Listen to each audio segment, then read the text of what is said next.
Welcome to Discovery at Home.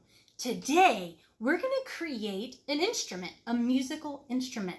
We are going to make an oboe out of a straw. Now, a really cool thing about the oboe is it has a double reed. That means two reeds stacked on top of each other to make a unique sound. So in order to show you how that works, all you need is a straw.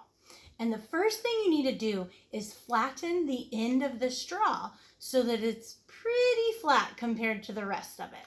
And I would go about an inch or a half inch down and make sure it's really, really flat.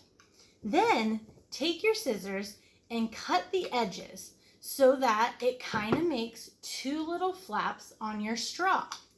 This is the double reed part, just like the oboe. Then all you're going to do is you're going to send air through the straw and you're going to listen for the sound waves to go through that'll make a unique noise or a unique sound. And those are the sound waves, the vibrations that you're creating. And you'll have to see what happens when the air is forced through. Now I want you to experiment with this. What happens if you make more than one? What if they're different sizes? Are they going to sound the same?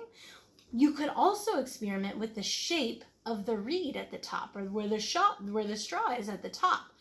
Does it have to be rectangular? Could it be angled? Which one works the best for what you're trying to do?